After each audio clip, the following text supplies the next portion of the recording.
Hi friends, నేను మీ GMR. Friends, ఈ వీడియోలో మనం వాటర్ ట్యాంక్ అతి సునాయాసంగా క్లీన్ చేయొచ్చు. అయితే మీకు గతంలో అనేక వీడియోలు మనం వాటర్ ట్యాంక్ ఎలా క్లీన్ చేయాలో చెప్పడం జరిగింది.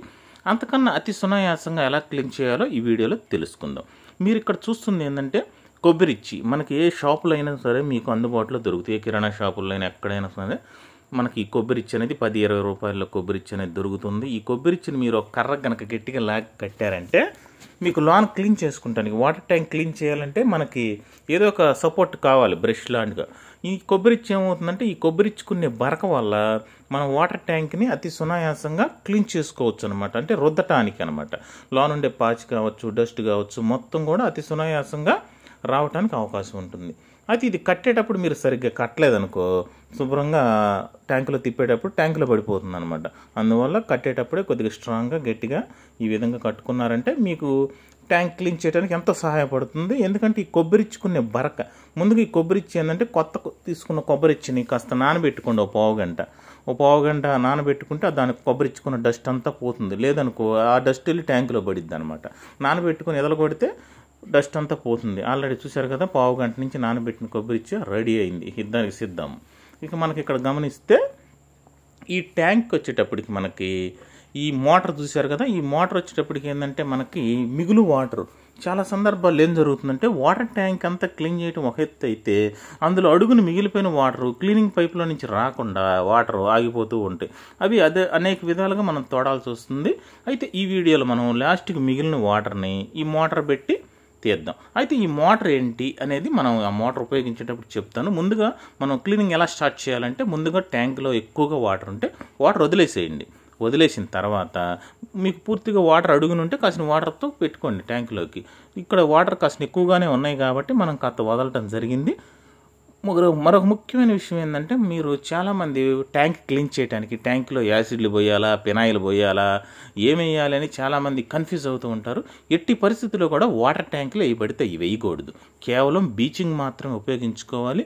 ఓ 10 రూపాయల ప్యాకెట్లు 1-2 తెచ్చుకున్నారంటే మీకు సరిపోతుంది. బీచింగ్ వల్ల ఎటువంటి ఇబ్బంది లేదు. బీచింగ్ వేసుకోవాలి అసలు ట్యాంకులు క్లీన్ చేసేటప్పుడు. చాలామంది తెలియక పెనాయిల్ వేద్దామా, యాసిడ్ వేద్దామా ఇలా అడుగుతున్నారు.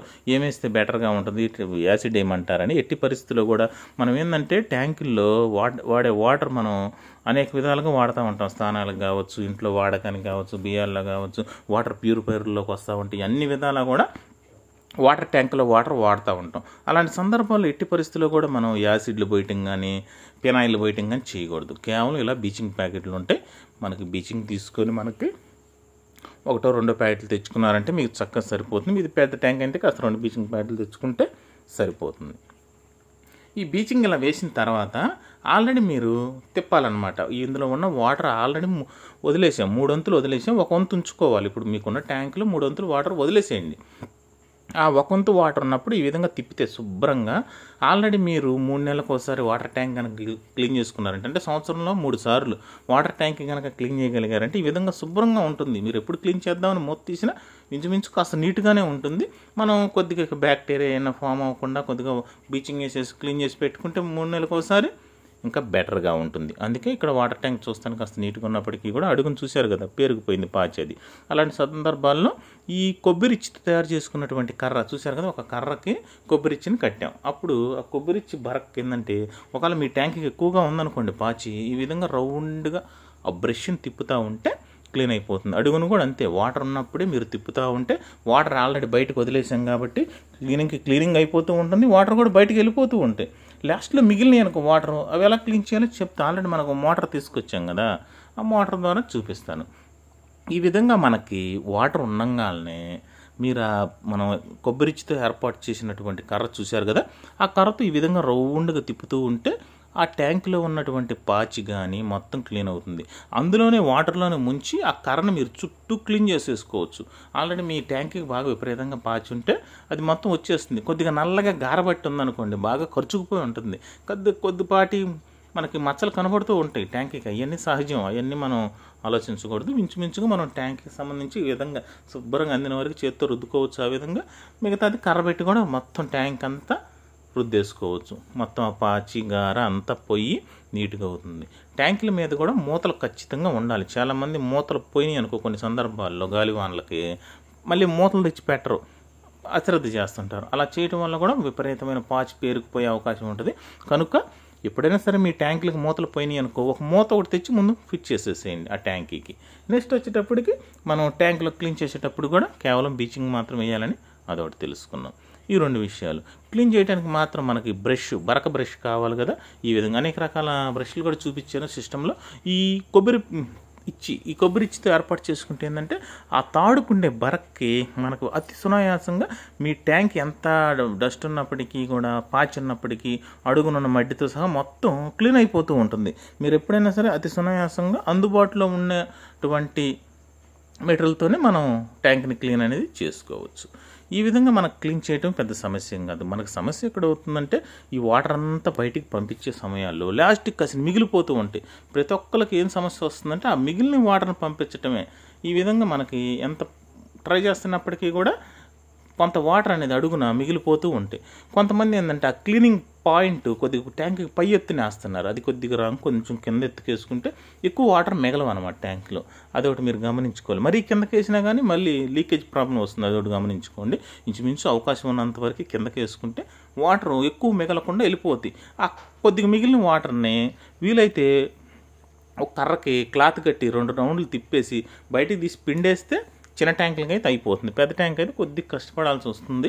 ఏదేమైనప్పటికీ మనకి ఈ మోటార్లు వేసి లాగటం ఇలా కాకుండా అలా మనం గతంలో స్పాంజీలతో ఏర్పాటు చేసి కూడా చూపించాం. అయితే ఇప్పుడు మోటార్లు అడుగుతున్నారు చాలామంది. ఏంటంటే ఏదైనా మోటార్ ఉంటే బెటర్గా వాటర్ బయటికి తీయచ్చు కదండి. కొద్దిగా పెద్ద ట్యాంకులు అయితే అవి తీసి పిండాలంటే ఇసుగ్గా ఉంటుంది.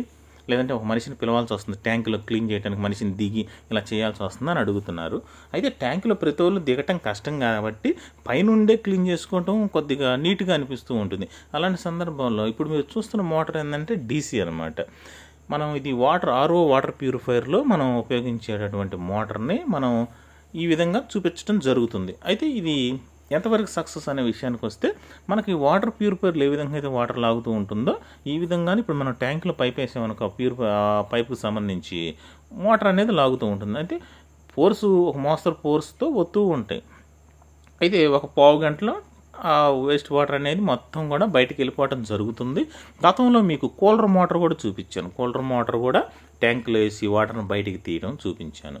ఇంకా భారీ పెద్ద ట్యాంకులు అనుకోండి, మీకు మోనోబ్లాక్ మోటార్లు ఉంటాయి, చిన్న సైజు మోటార్లు, అవి తెచ్చి కూడా ట్యాంకులు వేసుకోవచ్చు. ఏంటంటే విపరీతంగా కింద అడుగున వాటర్ మిగిలిపోతున్నాయి పెద్ద ట్యాంకులు అనుకుంటే అలాంటి మోటార్లను కూడా వేసి ఆ బీచింగ్ వేసిన వాటర్ని ఏదన్నా కానీ బయటకు వచ్చే విధంగా చేసుకోవచ్చు. ఇవేంటంటే ఇలాంటి మోటార్లు చిన్న చిన్న ట్యాంకులకి అనమాట. ఇప్పుడు మీరు చూస్తుంది ఇక్కడ 500 లీటర్ల ట్యాంకు, 300 లీటర్ల ట్యాంకు, 750 లీటర్ల ట్యాంకులు, ఇలాంటి ట్యాంకులకే సెట్ అవుతుంది. అయితే ఏంటంటే ఈ విధంగా ఈ మిగిలిన వాటర్ని బయటికి లాగిచ్చేసేయచ్చు. అంటే ట్యాంకులో ఉన్న డస్ట్ మొత్తం మీరు ముందుగానే పంపించుకోవాలి. ఇది ట్యాంకులో బీచింగ్ వేసి తిప్పుతారు కదా, అప్పుడే పంపించుకోవాలి. లాస్ట్లో ఇలా కొద్దిగా గొప్ప మిగిలిన వాటర్ని నీట్గా ఉంటాయి కాబట్టి ఈ చిన్న సైజు మోటార్లు లాగుతాయి. అయితే ఈ మోటార్ సుమారుగా 1500-2000 రూపాయల లోపే ఖర్చు అవుతుంది. అంటే ఇది డీసీ మీద వర్క్ చేస్తుంది అనమాట. అక్కడ మీరు చూశారు కదా ఎస్ఎంపిఎస్ పక్కన మోటార్కి సపోర్ట్ చేయాలి, డైరెక్ట్ పవర్ కాదు, డీసీగా కన్వర్ట్ అవుతుంది. అదే కూలర్ మోటార్ అయితే ఈ విధంగా ఇబ్బంది ఏమి ఉండదు, డైరెక్ట్గా మనకి ఏసీ మీద కరెంట్ మీద రన్ అవుతుంది. కూలర్ మోటార్ కూడా చూపించే గతంలో. అయితే ఏంటంటే ఇవన్నీ కూడా జాగ్రత్తగా చేసుకోవాలి. పవర్తో మనం వర్క్ చేస్తున్నప్పుడు ఏంటంటే జాగ్రత్తగా లేకపోతే మనకి చాలా ఇబ్బంది పడుతూ ఉంటారు. ఎందుకంటే వర్షాలు పడేటప్పుడు మీరు ట్యాంకులు క్లీన్ చేద్దాం అనుకుని ఇలా పవర్తో మోటార్లు ఏర్పాటు చేసుకొని చేయటం అనేది కొద్దిగా ప్రమాదంతో కూడుకొని ఉంటుంది. అయితే ఇంత రిస్క్ పడే కన్నా కూడా మీరు కొద్దిగా శ్రమ అనుకోకుండా అందులో క్లాత్ వేసి తిప్పేసి బయటకు తీసి పిండటం అనేది సరైన పద్ధతి. కొంతమంది ఏంటంటే అలా క్లాత్లు వేసి స్పాంజీలు వేసి తిప్పి పిండటం కాదండి, ఏదైనా మోటార్ ఉంటే బాగుండు కదా అని చాలామంది అడగటం జరుగుతుంది. అయితే మనకు అందుబాటులో ఉన్న మోటార్లు అయితే ప్రత్యేకించి ట్యాంకులో వాటర్ని తీయడానికి ప్రత్యేకించి మోటార్లు ఏం తయారు చేసి లేవు. ఉన్న మోటార్లో మనకి కూలర్ మోటార్ ఒకటి వేసుకోవచ్చు. ఇలా ఇప్పుడు చూశారు కదా చిన్న మోటార్, ఇలాంటి మోటార్లు వేస్తే కొద్దిగా టైం పడుతుంది, ఒక పావు గంట. అయితే తక్కువ వాటర్ ఉన్నప్పుడు లాగేస్తుంది, ఇబ్బంది ఏమి లేదు. అయితే ఫ్రెండ్స్ ఏదేమైనా మోటార్లు ఉపయోగించేటప్పుడు కాస్త జాగ్రత్తగా ఉపయోగించుకుంటే మంచిది. అయితే వీటన్నిటికన్నా కూడా క్లాత్తో పిండేయటమే ఉత్తమమైన పద్ధతి.